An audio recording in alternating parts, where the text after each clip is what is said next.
আপনাদের জীবনে কোনোদিন দেখেছেন কোন কবর থেকে লাশ তুললা, মুসলমানের লাশ তুললা আগুন দা পুরাইছে? এমন ইতিহাস কি বাংলাদেশে হইছে?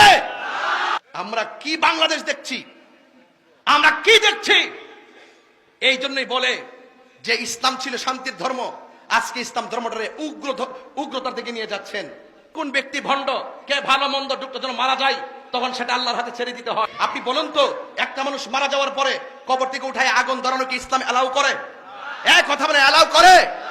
সে মারা গেছে, সে যদি ভণ্ড হয়, সে যদি প্রতারক হয়, সে যদি জাহান্নামী হয়, জান্নাতি হোক বা জাহান্নামী হোক, এটার ফায়সালা আল্লাহ করবেন। তুমি কবর থেকে উঠাইয়া যে তার গায়ে আগুন ধরাইছো, তুমি কয় নম্বর তুমি জানো নি? এই জন্যই আপনাদেরকে অনেক সময় ধর্ম ব্যবসায়ী বলে, এই জন্য আপনাদেরকে উগ্রবাদী বলে, এই জন্য আপনাদেরকে জঙ্গিবাদী বলে, এই জন্য আপনাদের প্রতি মানুষের আস্থা বিশ্বাস দিনে দিনে উঠে যাচ্ছে। সত্যিকার ইসলামটা কলঙ্কিত হচ্ছে। কথা বলেন ঠিক না বেটে? এই দেশে ইসলাম এনেছেন আল্লাহর ওলিগণ, এই দেশে শান্তির বার্তা ঘরে ঘরে পৌঁছে দিয়েছেন আল্লাহর ওলিগণ। সেই আল্লাহর ওলির মাজার যখন আগুন লাগাই দিয়েছেন, বুঝতে হবে আপনারা ইবনু আব্দুল ওয়াহাব নজদির এজেন্ডা এই দেশে বাস্তবায়ন করতে চান। কথা বলেন ঠিক না? আহলে সুন্নাত ওয়াল জামাত এগুলো বরদাস্ত করবে না। শান্তিতে কথা বলি, ভদ্রভাবে কথা বলি, খানকায় বসে আমরা মুরাকাবা মুশাহাদা করি। আমাদেরকে রাজপথে নামতে বাধ্য করবেন না, বলে দিলাম। ঠিক কিনা বলেন?